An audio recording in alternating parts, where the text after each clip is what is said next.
स्वागत है आपका अपने YouTube चैनल कॉर्पस जुरिस में। आज के इस वीडियो में जो हम लेकर आए हैं कुछ इम्पोर्टेंट क्वेश्चंस जो रिलेटेड है कॉन्स्टिट्यूशन से संबंधित। तो चलिए देख लेते हैं ये क्वेश्चन क्या कहता है। तो सबसे पहला यहाँ पे हमारा ये है क्वेश्चन, जो भारत सरकार अधिनियम 1935 के अंतर्गत कितनी गवर्नर्स प्रांत और मुख्य कमिश्नर के प्रांत मिलकर ब्रिटिश भारत का निर्माण करते हैं।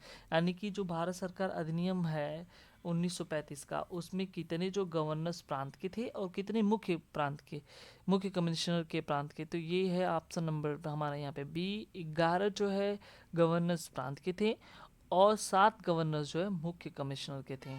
ठीक है, अब हम थोड़ा सा ये डिस्कस कर लेते हैं कि ये जो अधिनियम है वो जो है 2 अप्रैल 1937 को जो है प्रभाव में आया था। ठीक है, तो इस क्वेश्चन से हमको ये जानकारी हमको मिलती है। अब हम नेक्स्ट क्वेश्चन देखते हैं। भारत सरकार अधिनियम के अधीन एक संरक्षक न्यायालय का गठन किया गया था जो कहलाता है। तो यहाँ पे देखिए, यहाँ पे ये जो है हमारे पास 4 ऑप्शन है, इसमें से हमारा डी सही है। संघीय न्यायालय, जिसे फेडरल कोर्ट के नाम से भी जानते हैं, ये इसी फेडरल कोर्ट को जो है भारत सरकार अधिनियम 1935 के अंतर्गत जो है गार्जियन कोर्ट के रूप में इसको अपॉइंट किया गया। अब देखिए, ये फेडरल कोर्ट में क्या होता है कि जो भी संघ से जुड़े जो भी छोटी छोटी इकाइयां हैं, वहाँ यदि कॉन्स्टिट्यूशन से, यानी कि संविधानिक कोई अगर विवाद आता है, कोई चीज़ें आती हैं, तो वहाँ पे अगर जो भी संवैधानिक विवाद है उसका निपटारा जो है फेडरल कोर्ट में किया जाता था। लेकिन वहीं जो प्रिवी काउंसिल था, वहाँ पे सिविल और क्रिमिनल मैटर को देखा जाता था। तो ये पॉइंट्स आपको दिमाग में होना चाहिए कि सिविल और क्रिमिनल मैटर को प्रिवी काउंसिल में देखा जाता था, वहाँ पे इसका डिस्प्यूट का निपटारा किया जाता था, और जो भी कॉन्स्टिट्यूशन से रिलेटेड डिस्प्यूट थे वो फेडरल कोर्ट में देखा जाता था। ठीक है, अब हम देखते हैं नेक्स्ट क्वेश्चन। तो नेक्स्ट क्वेश्चन ये है, माउंटबेटन योजना के परिणाम स्वरूप अधिनियम पारित किया गया।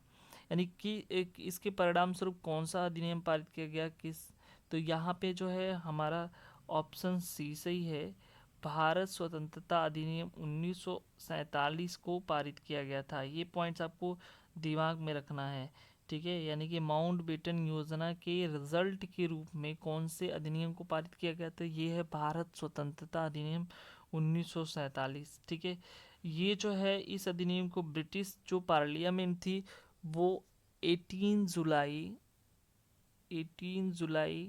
1947 को जो है पारित कर किया था। ठीक है, तो आई होप ये क्वेश्चन आपको समझ में होगा। इस क्वेश्चन से हमको इतनी जानकारी मिलती है। अब हम नेक्स्ट क्वेश्चन देखते हैं। निम्नलिखित में किसके द्वारा भारत में द्वैध शासन, ये चीज़ आपको दिमाग में होनी चाहिए, स्थापित हुआ था। किसके द्वारा जो है द्वैध शासन स्थापित हुआ था, यहाँ पे जो ऑप्शन नंबर हमारा सी सही है। यानी कि भारत सरकार अधिनियम 1919। देखिए, ये पॉइंट्स आपको आपको अधिनियम जो शासन भारत अधिनियम जितने भी थे या भारत सरकार अधिनियम, उसको आपको पॉइंट दिमाग में रखना है। काफ़ी इंपॉर्टेंट क्वेश्चन से बन रहे हैं। तो ये देख, यहाँ पे हमारा ऑप्शन नंबर सी सही है। 1919 भारत सरकार अधिनियम के द्वारा जो है द्वैध शासन, जो प्रांत थे वहाँ पे द्वैध शासन की स्थापना की गई थी। ठीक है, अब चूंकि किसके जगह पे इसको लेके आ गया, तो जो भारत सरकार अधिनियम 1935 था उसको हटा करके जो है भारत सरकार अधिनियम 1919 को लाया गया।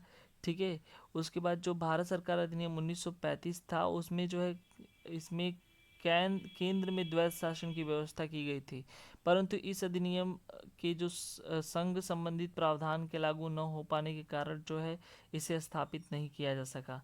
ठीक है, तो बाद में जो है भारत सरकार अधिनियम 1919 लेकर आया गया। तो आई होप ये पॉइंट्स आपको समझ में आया होगा। अब हम नेक्स्ट क्वेश्चन देखते हैं। ये बहुत ही इंपॉर्टेंट क्वेश्चन है, बहुत सारे एग्जाम में पूछे जा चुके हैं। तो ये है, संविधान सभा का गठन कब किया गया। तो ये चीज़ आपके दिमाग में होना चाहिए। यहाँ पे ऑप्शन नंबर बी सही है। संविधान सभा का गठन जो है 1946 में किया गया था।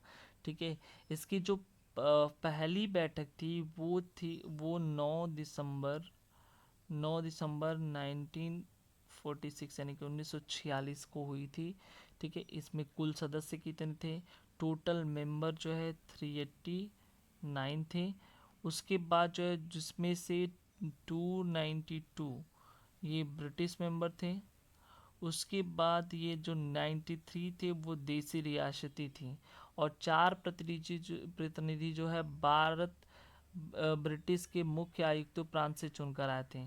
ठीक है, तो ये पॉइंट जो है आपको समझ में आना चाहिए। और वहीं जो है इससे संबंधित एक और पॉइंट है जिसमें 11 दिसंबर 1946 को डॉक्टर राजेंद्र प्रसाद को संवैधानिक सभा का जो है स्थायी अध्यक्ष अध्यक्ष चुना गया था। ये पॉइंट आपको दिमाग में होना चाहिए। तो इस क्वेश्चन से इतनी जानकारी हमको प्राप्त होती है। अब जो अगला क्वेश्चन है ये भी बहुत इंपॉर्टेंट है। भारतीय संविधान सभा के पहले अध्यक्ष कौन थे? तो भारतीय संविधान सभा के पहले अध्यक्ष जो है डॉक्टर राजेंद्र प्रसाद थे। तो ये पॉइंट्स आपको अच्छे तरीके से समझ में आया है, आना चाहिए। उसके बाद हम नेक्स्ट क्वेश्चन देखते हैं। यहाँ पे संविधान सभा के सदस्य थे, तो ये जनता द्वारा सीधे चुने हुए, या भारतीय राष्ट्रीय कांग्रेस द्वारा, या राजकुमारों प्रतिनिधि, या प्रांतीय विधानसभाओं द्वारा चयनित। ये पॉइंट्स आपको दिमाग में होना चाहिए। तो ये जो ऑप्शन नंबर डी सही है। प्रांतीय विधानसभाओं द्वारा जो है चयनित जो थे वो यहाँ पे जो है संविधान सभा के जो सदस्य थे। ये जो है कैबिनेट योजना एक था 1946 का, उसके अंतर्गत जो है इनको जो है चुन करके सदस्यों का इसी योजना के कैबिनेट योजना के अनुसार चुनाव करके जो है संविधान सभा का अध्यक्ष बनाया गया था। ठीक है, अब हम नेक्स्ट क्वेश्चन देखते हैं। संविधान सभा के अध्यक्ष कौन थे? तो यहाँ पे आपको दिमाग लगाना है कौन है। ठीक है, ये पहले भी हम डिस्कस कर चुके हैं। संविधान सभा के अध्यक्ष थे, तो यहाँ पे 4 ऑप्शन हमारे पास है। डॉक्टर भीमराव अंबेडकर, उसके बाद जो है यहाँ पे डॉक्टर के काटजू, उसके बाद यहाँ पे लिखा हुआ है डॉक्टर राजेंद्र प्रसाद, और नेक्स्ट में ये है आपका कि श्री राजगोपालचारी। ठीक है, तो यहाँ पे जो कौन सा ऑप्शन सही है? संविधान सभा का अध्यक्ष जो है डॉक्टर राजेंद्र प्रसाद थे। ठीक है, इसके पहले भी हम डिस्कस कर चुके हैं कि संविधान सभा का जो अध्यक्ष थे वो डॉक्टर राजेंद्र प्रसाद थे।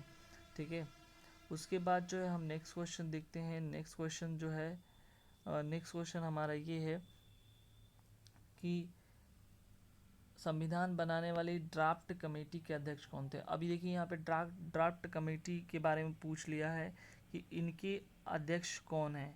ठीक है, तो यहाँ पे जो पहले से हम लगा करके रखे हैं BR अम्बेडकर, यानी भीमराव अम्बेडकर जो है ड्राफ्ट कमेटी यानी कि प्रारूप समिति के अध्यक्ष माने गए। ठीक है, वही जो है और भी लोग थे अंबेडकर, और सदस्य एन गोपाल स्वामी अयंगर, अल्लादी कृष्णा स्वामी, ये सारे लोग जो है ड्राफ्ट कमेटी के अध्यक्ष थे। लेकिन इनके इसमें जो अदर ऑप्शन है इसमें से कोई ड्राफ्ट कमेटी का अध्यक्ष नहीं था। अब देखते हैं नेक्स्ट क्वेश्चन। संविधान सभा के संवैधानिक परामर्शदाता कौन थे? यानी कि कौन जो है इसके जो परामर्शदाता थे वो कौन थे? तो यहाँ पे जो हम पहले से लगा कर रखे हैं BN राव। ठीक है, BN राव जो है संवैधानिक परामर्शदाता थे। ठीक है, अब हम देखते हैं ये सारी चीज़ें तो हमने देख लिया, हमारे पास कुछ क्वेश्चन थे तो वो सारी चीज़ें हमने देख लिया। अब यहाँ पे जो है हम देखेंगे संविधान सभा की कुछ प्रमुख समितियाँ और उनके अध्यक्ष। तो सबसे पहले बता दें कि संचालन समिति के अध्यक्ष डॉक्टर राजेंद्र प्रसाद है थे। उसके बाद संघीय संविधान समिति पंडित जवाहरलाल नेहरू। प्रांतीय संविधान समिति के जो अध्यक्ष है सरदार वल्लभ भाई पटेल। ये इम्पोर्टेंट है जो यहाँ बताया। प्रारूप समिति के डॉक्टर भीमराव अम्बेडकर। संघ समिति के पंडित जवाहरलाल नेहरू। मौलिक अधिकार और अल्पसंख्यकों के जो सरदार वल्लभ भाई पटेल परामर्श समिति के अध्यक्ष थे। राष्ट्रध्वज संबंधी तदर्थ समिति के डॉक्टर राजेंद्र प्रसाद। अब देखिए यहाँ पे मौलिक अधिकार जो अल्पसंख्यक संबंधी परामर्श की 2 उप समितियाँ थी। मौलिक अधिकार की उप समिति जिसके अध्यक्ष JB कृपलानी थे, और अल्पसंख्यक उप समिति के SC मुखर्जी थे। तो ये जो पॉइंट्स है ना, ये संविधान सभा की जो समितियाँ और उसके अध्यक्ष काफ़ी इंपॉर्टेंट है। हर एग्ज़ाम में 1-2 क्वेश्चन इससे मिल जाता है। तो आई होप ये पॉइंट्स आपको समझ में होगा। कॉन्स्टिट्यूशन से रिलेटेड और भी क्वेश्चन हम डे बाय डे करके लेकर आएंगे। और यदि आपको ये वीडियोस अच्छा लगा, ये क्वेश्चंस अच्छे लगे, इंपॉर्टेंट लगे तो आप कमेंट सेक्शन में ज़रूर कमेंट करके बताइए। और यदि ज़्यादा से ज़्यादा वीडियो चाहते हैं तो हमारे प्लेलिस्ट में जा करके वहाँ से उसका लाभ उठा सकते हैं। Thank you very much.